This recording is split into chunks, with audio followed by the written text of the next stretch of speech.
Hello, I'm Greg Euland, Marketing Director at Reynolds and Reynolds, and this is Connected, the podcast with best practices and ideas to help navigate what is happening in the automotive retail industry in the world today. As the COVID-19 virus continues to change our world and how we live and work daily, this podcast discusses ways to continue operating in this unprecedented social environment.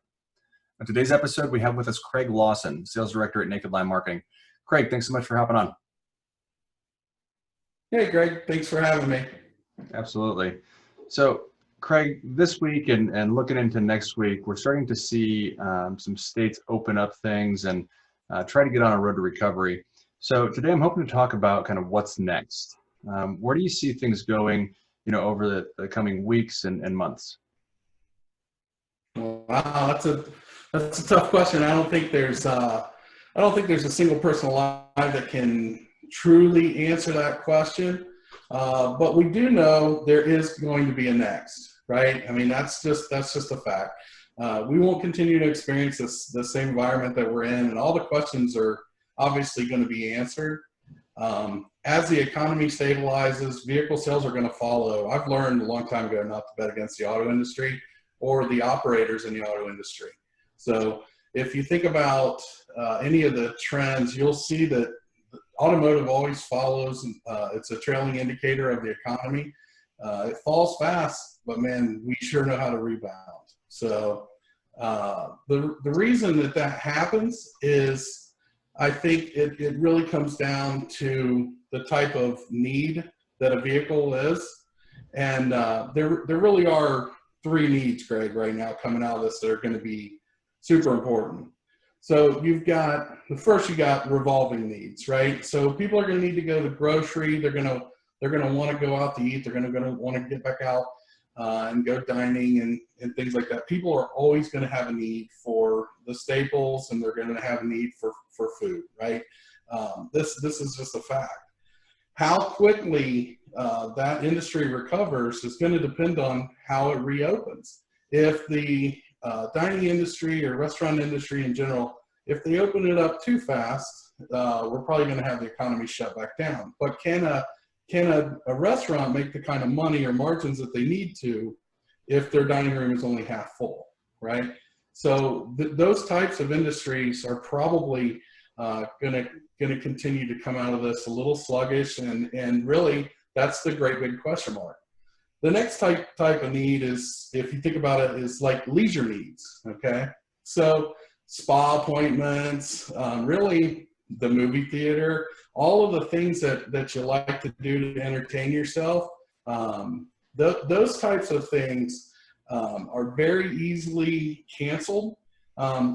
Technically, no one really needs that. I know I've seen a lot of memes about coronavirus haircut. Unfortunately, this is my haircut all the time. But if you look at those types of needs, those are easy to put off. And to be honest, it depends on your financial stability whether or not that need comes back, right? The next type of need is really a deferred need. And that's where, vehicle sales and vehicle service really falls into that. Most people don't buy a vehicle on a whim. It's a highly researched item. They're doing, all of this research online typically. They're surveying their friends on social media, all of the things that we've all personally seen. But there is that idea that if somebody's doing that, a purchase is imminent, right? We need a car, right? If you need service right now and you're afraid to go to a dealership, right? You're going to service your car when this is over. If you were in the middle of a buying cycle and your state was shut down, or your job was taken away, or whatever you look at it, you didn't suddenly stop needing that repair of that vehicle. You still need it.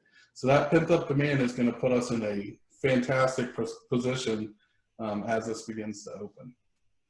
So, Craig, I think the big question is how do you find those people, right? As a dealership, how do you proactively approach those people? Everybody's going to try to be fairly sensitive with their advertising, hopefully coming out of this.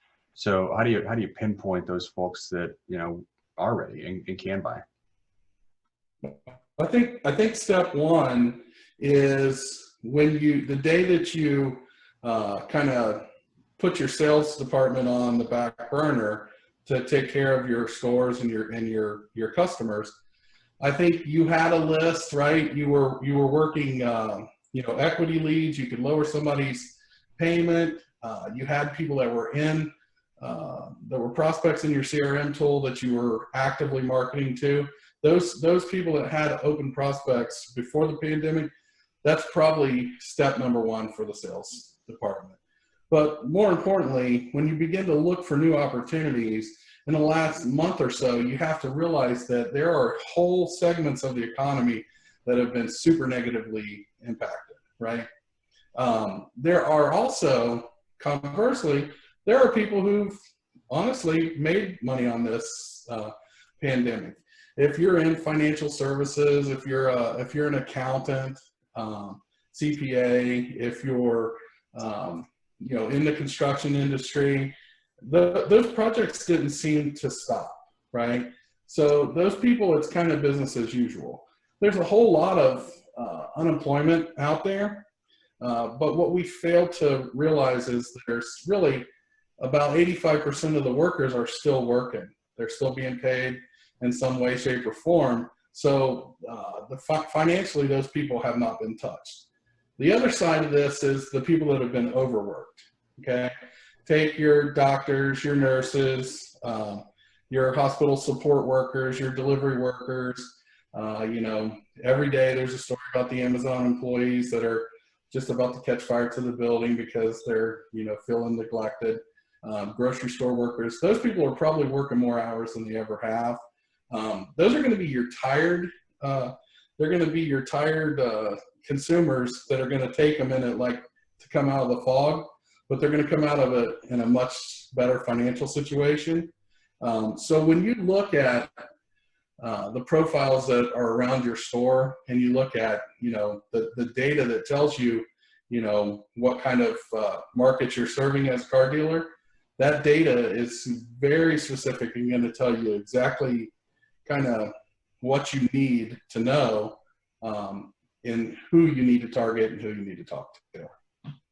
Very good points. I appreciate you kind of bringing that up. Craig, I don't want to keep you too long. I really do appreciate you taking some time out of your day to chat and talk through some of this stuff. But before we go and while we have the audience, is there anything else you want to touch on or anything you want to say? Yeah, Greg, I think it's important to know that the empathy that we're seeing out of some industries, that type of marketing is going to help car dealers come out of this. I don't think you can put on your best suit, walk out and smile and say, we got another deal just like this, $10,458 off of Model X. I do think that it's going to take a very specific type of marketing, and I think it's going to take a very specific type of channel. So that ad context is going to become ultra important. Your social media, everything that you're doing to showcase how you're opening slow, how the precautions you're taking to make sure that your customers are safe are going to go miles and miles and miles down this road. But I will tell you, I've been looking at some existing customers of mine that are, I have obviously a major city, top 5 city in the United States, and I have 2 customers that are identical brands on the north and south side of that city. And I'm watching what's happening in that area, and one guy is down 30% of where he was last March. The other guy's down more than 60% than he was the March before.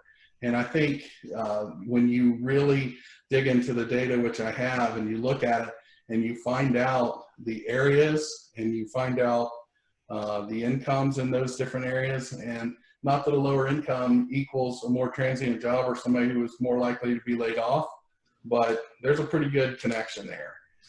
So if you're the guy who is down, more than 60%, unfortunately, I think you're going to have to start looking at some of the areas around you that are still in the drive time. I'm not saying go crazy and try to conquest the other side of a major metro market, because people aren't going to drive through it to get to you. But I do think you have to start to look at the zip codes that are the better zip codes. And I think you have to do that for your own good. And I think you need a partner that's going to obviously help you do that. So I would encourage you to have those types of conversations with, whoever you're doing business with, and just ask those types of questions. If they can tell you how other dealers are doing, and then compare, and then dig in to find the root cause of, if you're down a lot and someone else is down a little, that's not a normal thing. So you need to look into that and figure out what your strategy how your strategy needs to change coming out of this. But this has been one of those times where, you're proud to be in the car business, and you're proud to serve auto dealers, and you're proud of the industry that we're in, because I know nobody's fought harder to become essential businesses, and nobody has really fought harder to earn the respect of the consumer than the car dealers today in this environment, in my opinion. And I agree with you. I definitely do. Craig, thanks again for coming on. I really do appreciate you taking the time. Yeah, absolutely. Thanks for having me. I appreciate it. Yep. Have a good one. This has been Connected. Stay safe, and we'll see you on the next episode.